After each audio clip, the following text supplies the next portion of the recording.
Hello, hello. Welcome to Freedom Fellowship Church International. And it is an exciting time to be alive. So, kamusta po kayong lahat? And we have this temporary setup for now.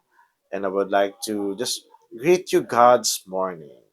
So, just a quick recap. No? Last time you have heard the recording from Pastor Grace. And but na believers this time we are excited for what God is doing in the face of the earth. So just a quick reminder, do not listen sa mga news na napapanood lang natin. Do not listen kung ano yung nababasa natin sa social media. We must continue to press on to ask and spend time with the Lord and know from the Holy Spirit kung ano ba talaga yung nangyayari in the realm of the Spirit as what we have mentioned that everything starts in the spirit. So with that, um, I would like to read from First Peter chapter 1, starting from verse 18 to 19. Knowing that you were ransomed from the futile ways inherited from your forefathers, not with perishable things such as silver or gold, but with the precious blood of Christ, like that of a lamb without blemish or spot. So, yung from First Peter na binasa natin, it says na ikaw at ako, we were purchased by the blood of Christ. Hindi tayo binili by gold nor silver. We're precious by the living God's blood, which is priceless, incomparable. Walang makakapag ano nun, no one can be equivalent to that. Kahit siguro, for you guys, kahit si Boss Toyo, hindi niya kaya bilhin yun. Because you and I, you are purchased by the blood of Christ. And according to the word of God, that it is a free gift when Christ gave up his life, diba, for you and me. And with this, we can continue to say and believe and be informed that you have value. You have value in the eyes of God. You are important, you are precious to Him.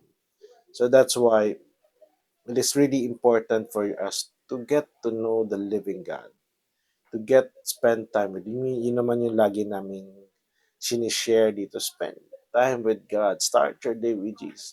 Because it's really important to really hear and hear and hear the voice of God. Diba? We hear the voice of God through scriptures, yes. But we must always remember that a relationship, diba? Yung relationship natin is a relationship with the living God. So He's living, He's alive. Diba? When you have relationship, you can hear His voice, you can talk to Him, He can touch your heart. Yun, diba? Relationship nga. Hindi siya basta lang parang, oh, alam ko may Diyos, may God, ganyan. Then, period. I'll just pray for my concern, diba? And He will answer back and thank you. Then the rest of my day, every Sunday lang, the rest of my week, it's for me. No, God has intended us to be with Him throughout eternity. And again, I would like to repeat that it is an exciting time to be alive. Okay, bakit ako ganito? Kasi last prophetic gathering of the conference, we heard that um, God is truly and is uh, transforming our country. Not just for you and me, but for His sake and for His promise.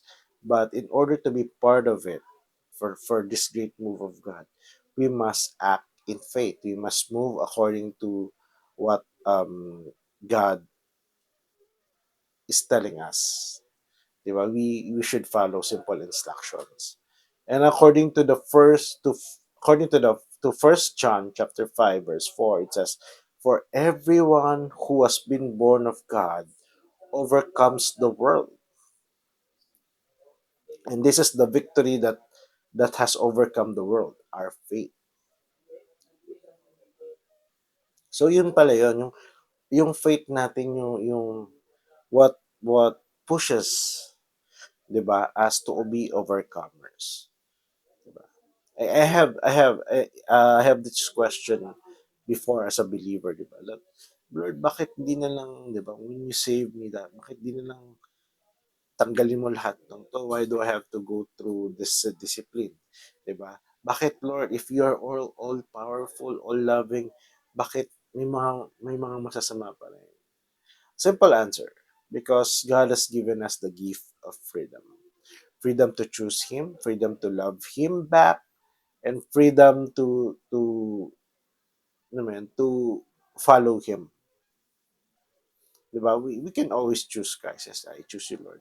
Pero yung follow and obeying Him, parang hindi. Diba? I mean, parang it will take some discipline to truly follow the footsteps of Jesus. Remember, that is very important. Diba? Kasi He is the way, He is the truth, and He is the life. Sabi nga that there's nothing in this world, kahit outside of the Bible, that would say that um, why do you have, di ba? No historical account here on earth that na pwedeng i-deny yung existence ni Jesus. I mean, with the eyewitnesses, over 500 witnesses, why are they willingly, di ba, who says na they saw Christ, di ba? E paano yung mga martyrs, yung mga over the course of time na sinasabi nila in history that kung conspiracy lang si Jesus, kung hindi siya totoo, pinalo lang nila yun. Why are they willing to die and not deny Christ? Simply because He is a true, living, individual person, God. Yun lang yun.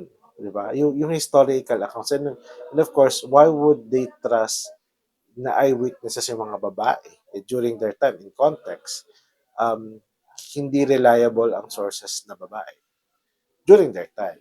Diba? So, as I was moving forward, diba, yung parang yung pala yung overcomer yung faith natin. Yung sabi sa 1 John chapter 5 verse 4, diba?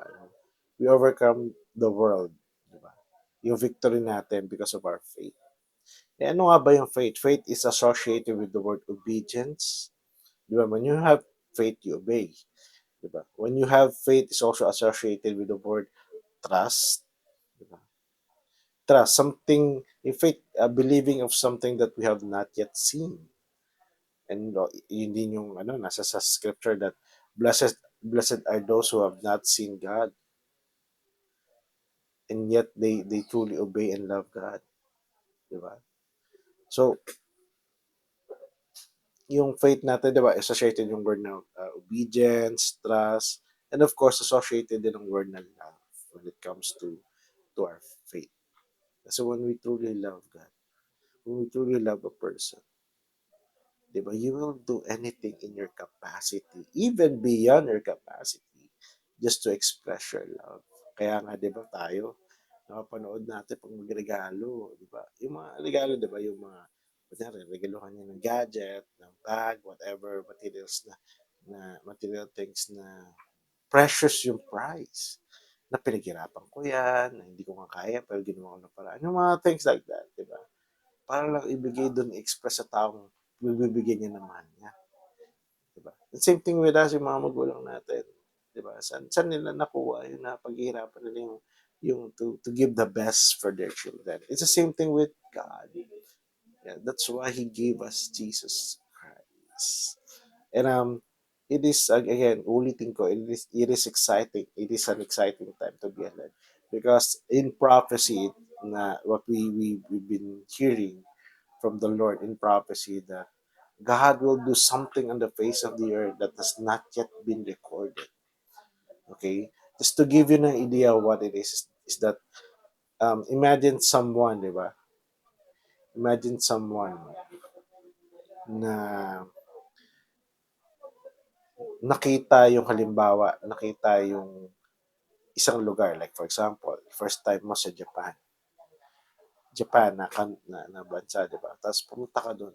Na-witness mo yung halimbawa yung cherry blossom. Kasi nasa Japan, di ba? Cherry blossom, tapos nalalaglag siya or ang ganda ng street or yung mga ganong bagay, di ba? Tapos ikukwento niya. Kasi simply because na-experience niya. Nakita niya, na-witness niya, nakapunta siya. And like your story, truly sasabihin ko, "Oh, nakapunta ako ng Africa. Tapos ganito yung mga tao doon at yung kinakain nila." Yun yung, ano yun, experience. Na no one can disqualify you for that. No one can say, hindi naman yun yung nakita mo. Di ba? Tapos sa tanong mo, bakit nandun ka ba? Di ba? Ganun.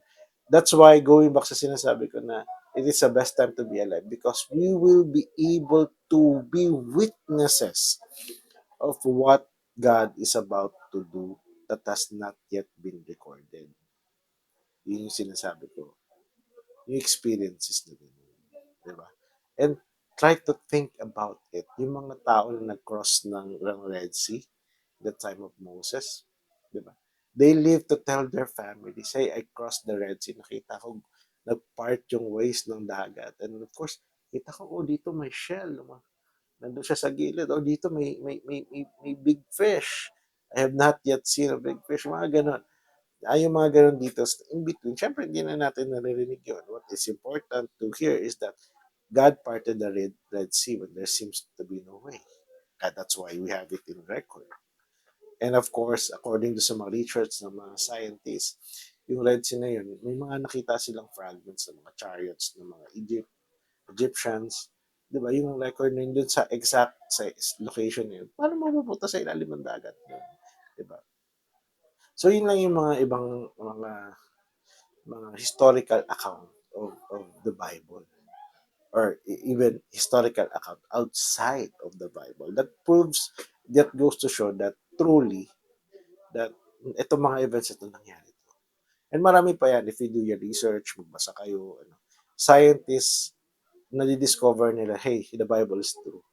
And sometimes, they rely on the Bible for historical events. Ibig sabihin, inaalam nila na, ay, ito nangyari sa Bible. Makahanap kaya tayo ng evidence for that. Ganun. And quickly, they're finding out ng mga evidences dun sa mga kiniklaim ng Bible, which is good.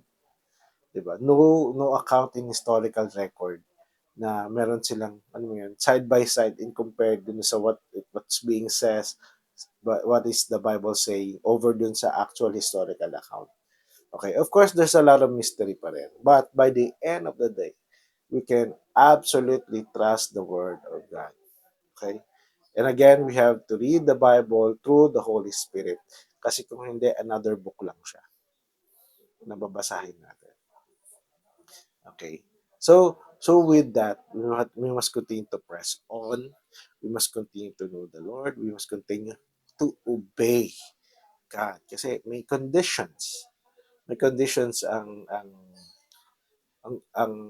manifestations of the prophecies in our country.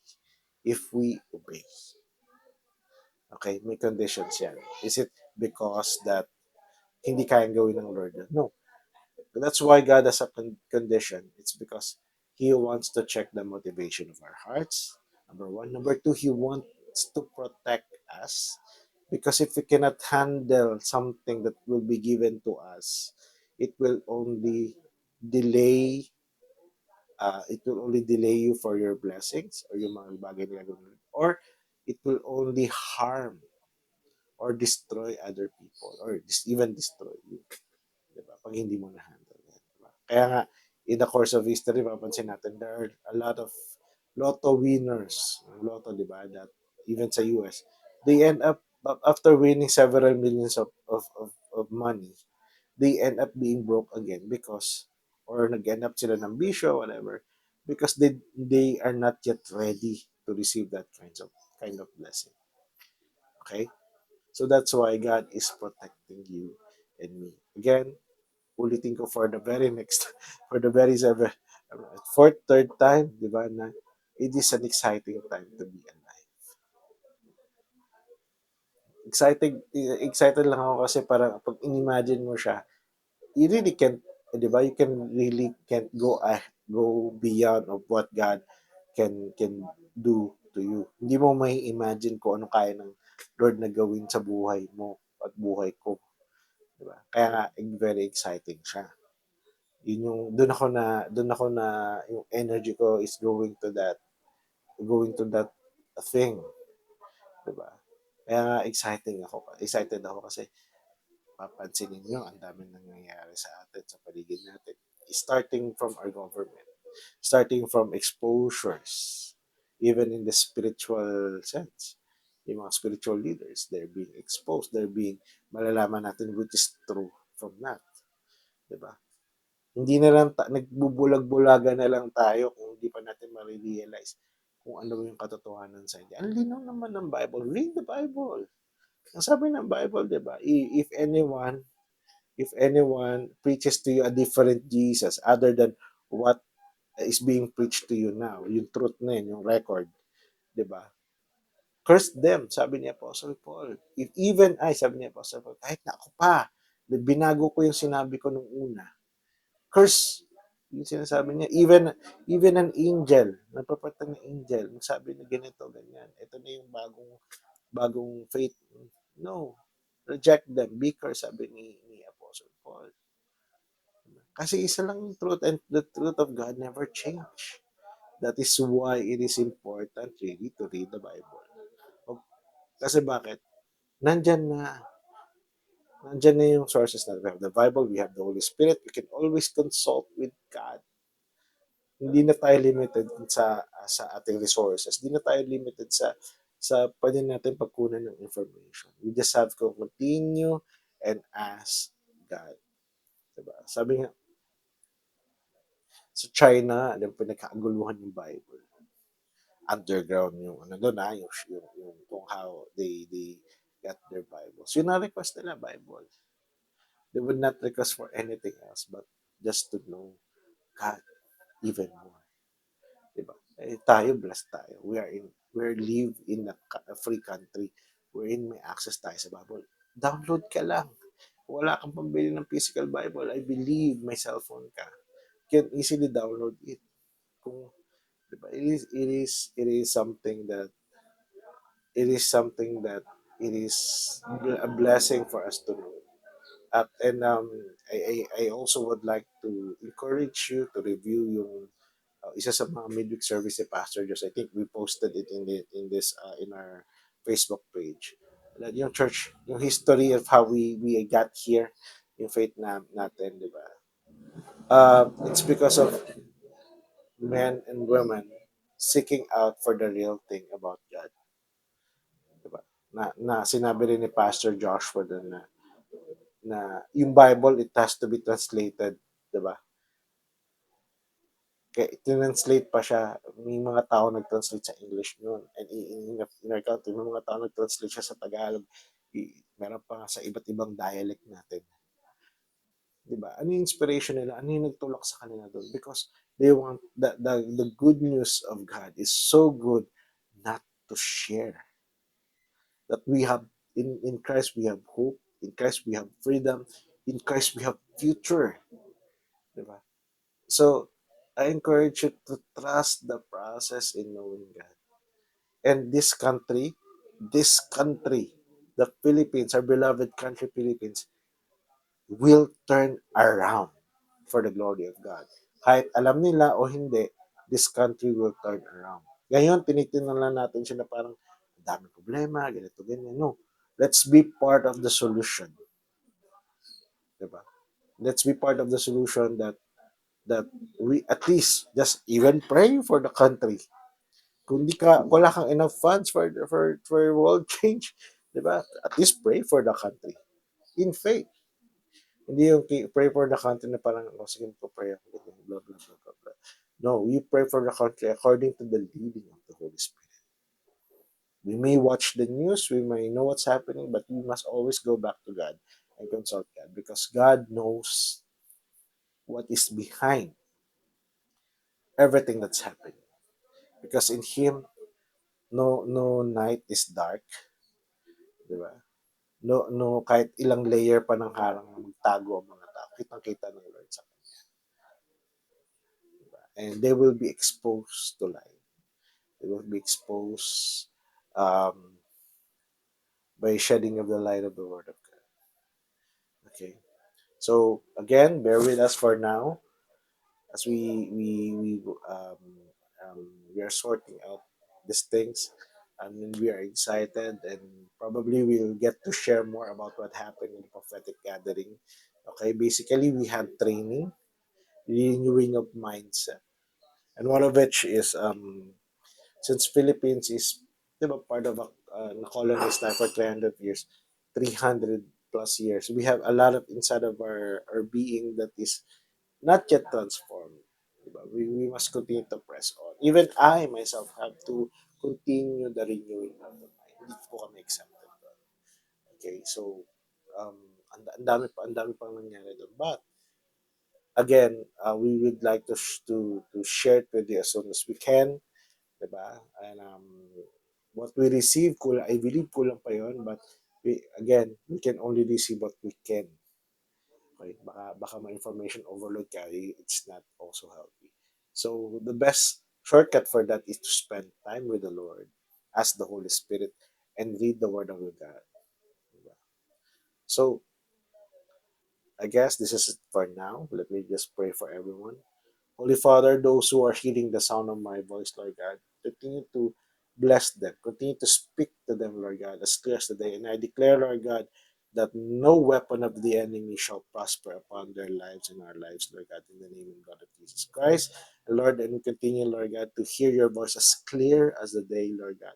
Help us to know you more, Lord God. Holy Spirit, you are our teacher. We are your student, Lord. Give us fresh eyes and heart to receive what you have for us. Continue to arrest us. Continue to increase our capacity to believe. Continue to increase our capacity to receive, Lord God, what you have installed for us, Lord God. For we will not settle anything less for what you have installed for us, Lord God. Lord. And blessed be the name of the Lord, our God, Lord God.